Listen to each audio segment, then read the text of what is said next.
साहब, आज आपने 2 मतदान दिए हैं, एक तो आपके स्वयं के लिए सांसद पद के लिए और एक विधानसभा उपचुनाव को लेकर। किस तरह से क्या रुझान रहेगा? 2 मतदान किए और 25 साल बाद आप फिर लोकसभा चुनाव की तैयारी में उतर चुके हैं और मतदान किया है। मुझे बहुत खुशी और बहुत प्रसन्नता है। अभी मैंने 2 मतदान किए हैं, एक संयम के लोकसभा के लिए और बागीदरा के उपचुनाव के लिए सुभाष तोमलिया को।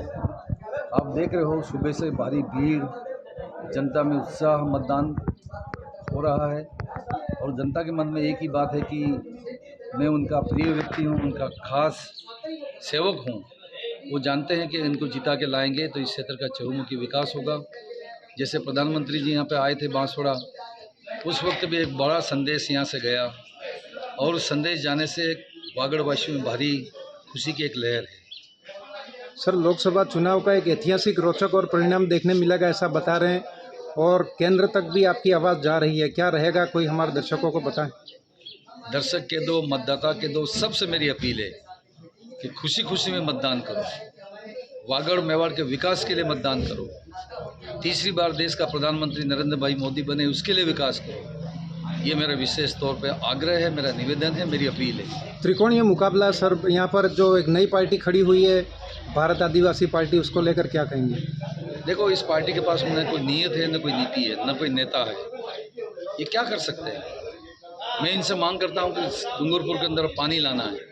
कहाँ से पानी लाएंगे? क्या है देश के बाद?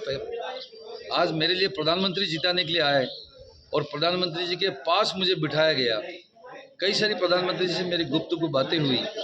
ये लोग कर सकते हैं क्या? आखिर ये मुकाबला काफ़ी रोचक माना जा रहा है। यहाँ पर कांग्रेस अपने ही घर में ख़त्म हो गई है। कांग्रेस ने तो सुसाइड कर लिया है। क्या अपने उम्मीदवार को टिकट देना, हाथ का सिंबल इसके पास है।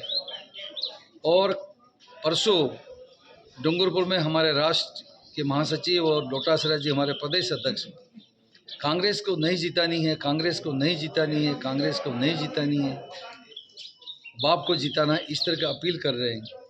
तो मैं पूछना चाहता हूं कि आपका ऐसी क्या परेशानी आ गई? आप उदयपुर में समझौता नहीं कर रहे हैं, आप चित्तौड़ में समझौता नहीं कर रहे हैं, आप गुजरात में समझौता नहीं कर रहे हैं, आप मध्य प्रदेश में समझौता नहीं कर रहे हैं, लेकिन बांसवाड़ा सीट के ऊपर समझौता कर रहे हैं। और मैं ये भी कह सकता हूँ कि इसलिए आपको समझौता की ज़रूरत पड़ गई कि तुमको जब भी प्रदेश की वाहवाही लूटनी थी तो महेंद्र मालवीय याद आता था। सोनिया जी को ले आओ, राहुल जी को ले आओ, प्रियंका गांधी जी को ले आओ और भीड़ महेंद्र मालवीय इकट्ठी कर दो। अब जब महेंद्र मालवीय तुम्हारे पास में नहीं रहा तो उनको जलन हो रही है, लेकिन ये जनता उनको घाटने वाली नहीं है। मतदान मेरे पक्ष में हो रहा है और भारी वोटों से मैं जीत कर दिल्ली पहुँचूँगा। पिता पुत्र ने जो है काफ़ी जोर लगा दिया यहाँ पर आपको नीचे गिराने के लिए। वे तमाम अस्तित्व खो बैठे हैं, तमाम अस्तित्व। जिस बांसवाड़ा की जनता ने उनको जिताया हो, जिसमें 40% जनता हमारी सामान्य वर्ग की हो, 40% सामान्य वर्ग की जनता को आप धक्का मार के और बाप से समझौता कर रहे हो, तो मैं ये बात कह सकता हूँ कि एक तरह का ये सुसाइड कर रहे हैं, आत्महत्या कर रहे हैं, कांग्रेस को ख़त्म कर रहे हैं। डूंगरपुर में कांग्रेस के लोग तो चाहते ही नहीं है गठबंधन, फिर भी ज़बरदस्ती गले पड़ रहे हैं। वहाँ के विधायक ने साफ मना कर दिया, इन लोगों के मंच पे नहीं जा सकता मैं। मेरे क्षेत्र की जनता नकारती है बाप पार्टी को, और बाप पार्टी विकास हमारा क्या कर सकती है बताओ? आज डूंगरपुर में जहाँ से राजकुमार जी हैं, वहाँ पर जनता को आज पानी पीने के बहुत परेशानी है, मवेशी के पानी पीने की परेशानी है। 5 साल तक आप कांग्रेस गवर्नमेंट में रहे, कभी आपने मुख्यमंत्री जी से इसके लिए कोई जिक्र नहीं किया गया। आज बांसवाड़ा में मैं 10,000 करोड़ रुपया लाया हूँ, असिंचित क्षेत्र को सिंचाई की सुविधाएं उपलब्ध करा रहा हूँ, तो उनको भी करना चाहिए था, लेकिन इनसे नहीं हो पाया। एक आखिरी सवाल सर, क्या संदेश है यहाँ की जनता को? पूरे प्रदेश की नज़र है, 13 लोकसभा सीट पर मतदान है आज के दिन, लोकतंत्र का महापर्व। मोदी जी ने भी कहा है नाश्ते गाश्ते मतदान करना।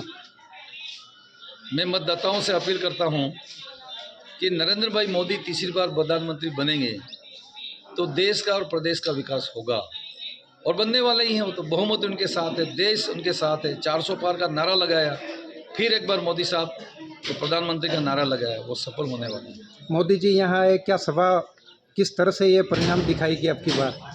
मोदी जी की सभा में अब तक की बांसवाड़ा की सबसे बड़ी सभा थी। और जैसे ही मंच के ऊपर मोदी साहब आए, यहाँ की जनता ने उनका वेलकम किया, मोदी मोदी। पूरा पंडाल और आसपास के लोग एक तरह से उनको देखकर बहुत प्रसन्न हो उठे, भावुक हो उठे। हमारा नेता हमारे बीच में इस बात के। धन्यवाद।